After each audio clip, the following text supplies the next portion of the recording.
All right, greetings there. Nice to see you all once again. I've got a bit of time, not the herb, but a little bit of time. So I've been watching Thomas Sheridan, and he's an Irish lad. So a bit of the brogue's stuck in me voice this morning, but I've got a bit of time. So I thought I'd like to go live for a couple of minutes.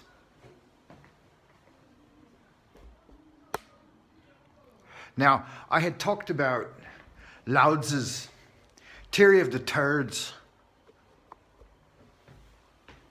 earlier, but I wanted to talk a little bit more about a theory of the thirds. So, everybody's got a theory about something, right? But my theory's about thirds. And what I mean by thirds is divisions of 33. So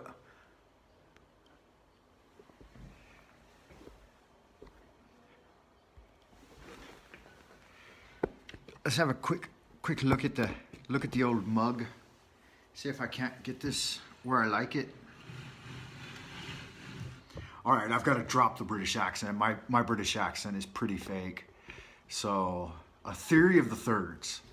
Now, this is a little forewarning for you. I am not an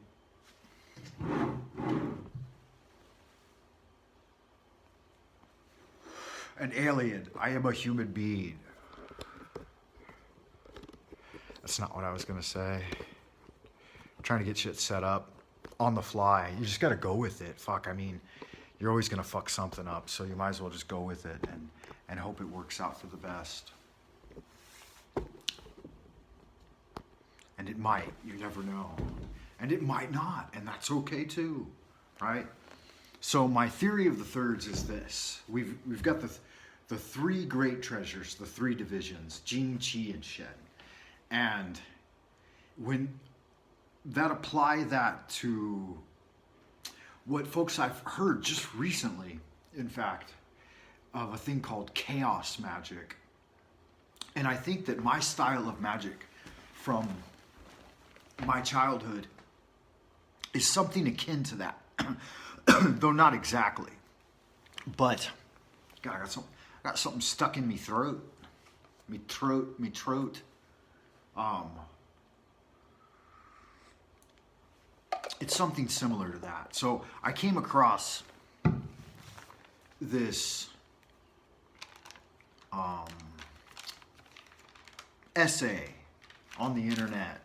Actually, a place that I have subscribed to sent me a link telling me that someone had published this article. Anyway, it had three key ideas in it.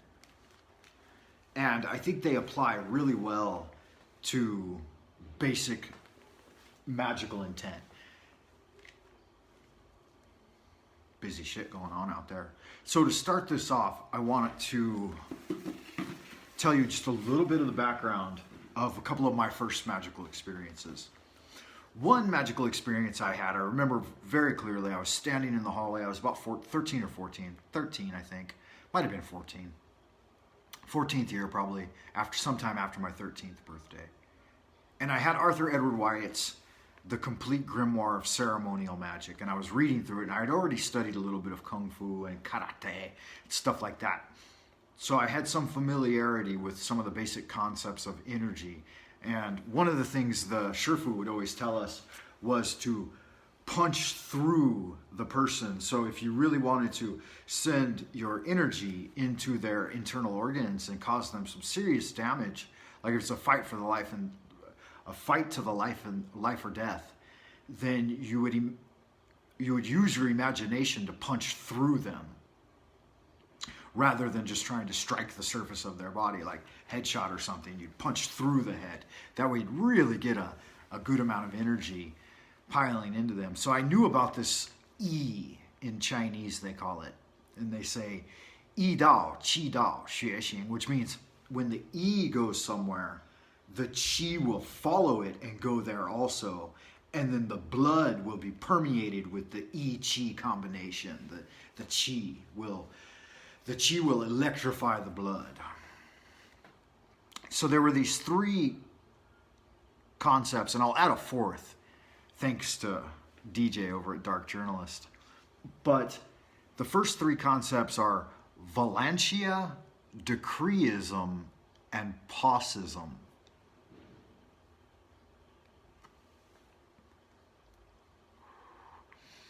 So those are Latin words. Valencia is the first one. Now let me try to frame for you what Valencia means. Valencia for me is the E in Chinese. It is the gentle, uninterrupted, gradual progression of intent on an object or an idea or concept or something like this.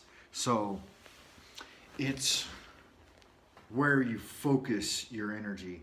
So with Kung Fu, with Xingyiquan or Tai Chi or Bagua or these kinds of things, you focus the E along the hukou, the tiger's mouth. This is this part of the hand, the L shape between the thumb and forefinger.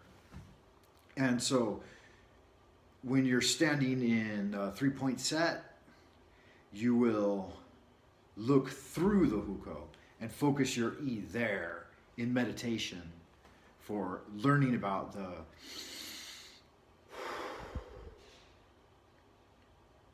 the engineer, the structure, the schematics, the blueprint of the body, and know, hey, this is the perfect distance of my strike when I'm whipping energy up and down through the body. This is where I'm focusing my E, my chi, my intent to strike someone. And I know that this is going to give me the best results for the least amount of effort, and that's going to be my range for my punching and my striking.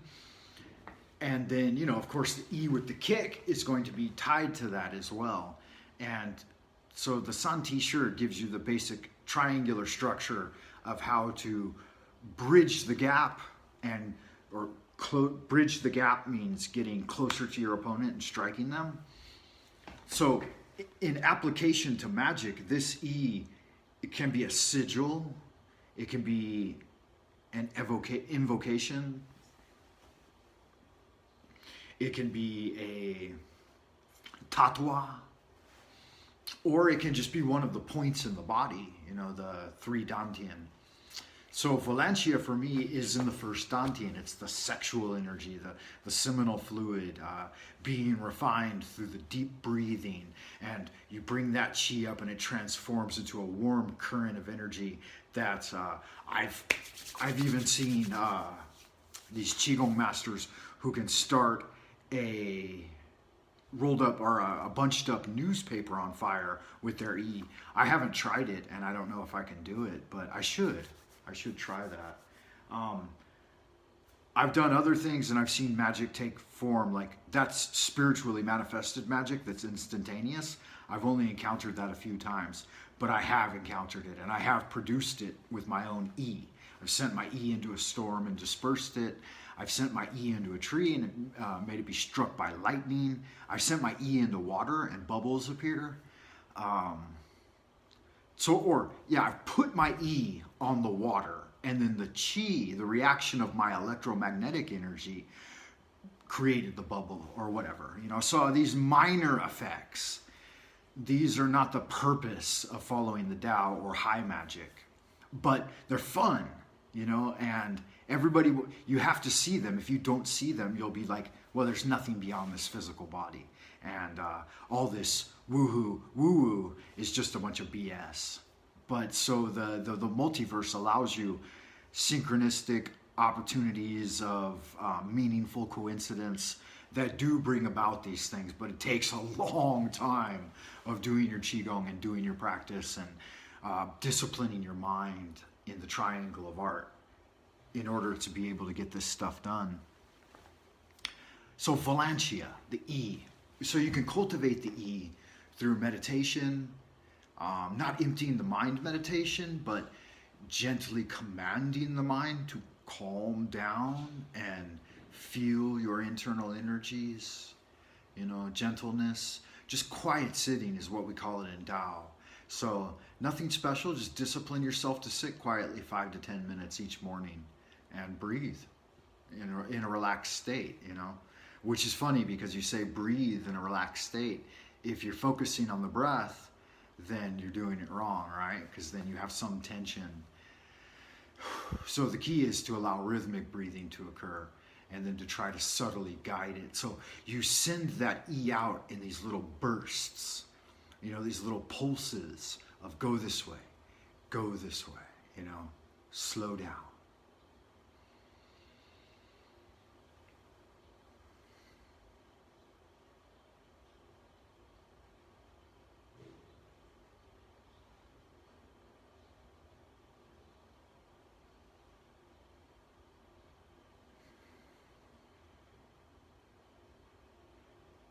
So even that right there, what I just did, that single breath says a lot.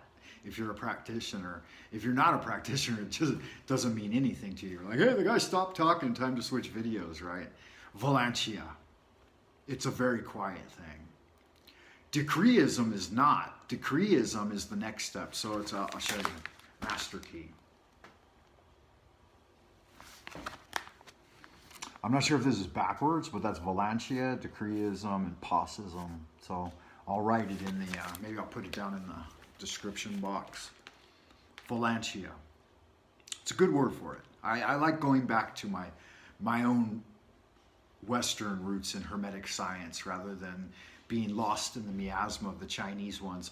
Though my specific purpose for coming over here was to be able to get a good enough understanding of the Chinese language that I could read some of the original texts of these writers and possibly even translate some of them into English for my own book writing and so on and so forth, which my Chinese there already. And now, I mean, it's like any other job that you spend 20 years learning. Computer programs come along and you no longer have to do that. Now you just have instantaneous translation software. And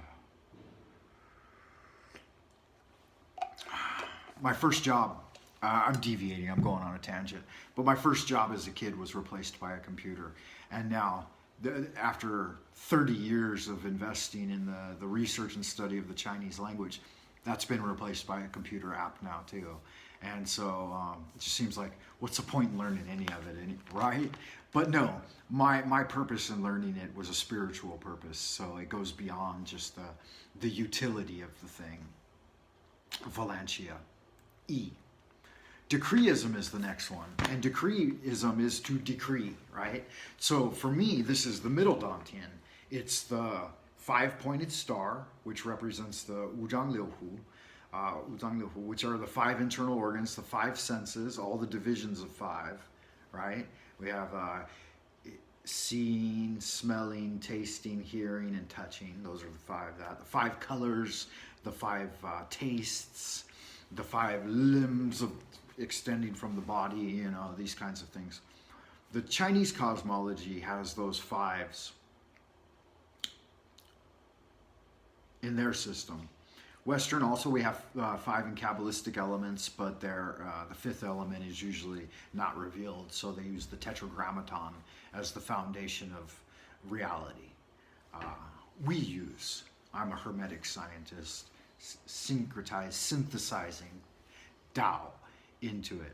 So decreeism, like I said, is the 5-pointed star at the center, the central Dantian.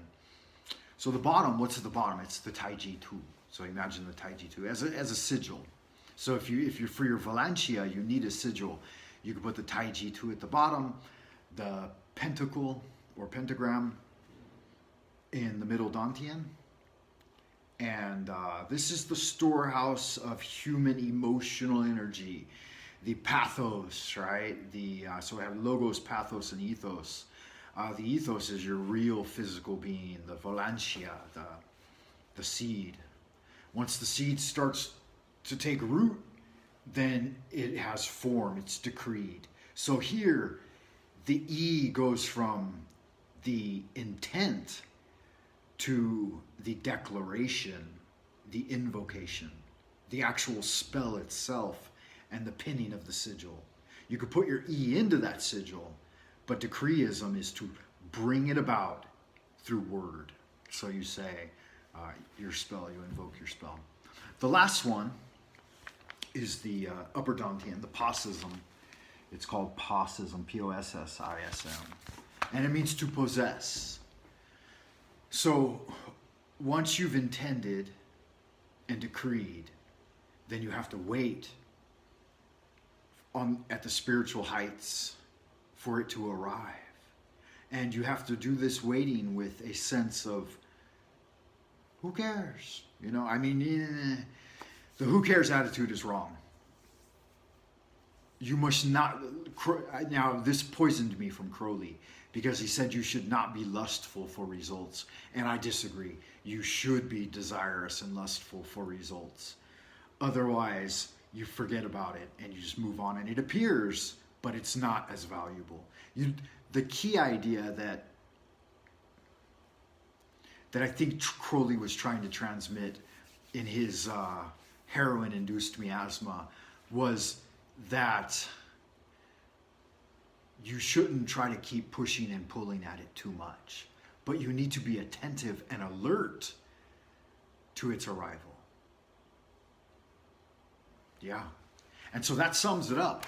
I read some verbose 15th century rituals and thought, good God, how are you ever going to achieve any of these items or any of this stuff? And like I was listening to Thomas Sheridan the other day, and he's like, that's archaic, that's outdated. We don't need to do that anymore. And I think that touches on some of the ideas of chaos magic, which I haven't done any research into, and I don't feel like I really need to, because I've spent so much time reading the old grimoires, and the magic is almost at the level, and has been in certain situations, at the level of direct immediacy of results for me. So I use this three-step simple system. The theory of thirds.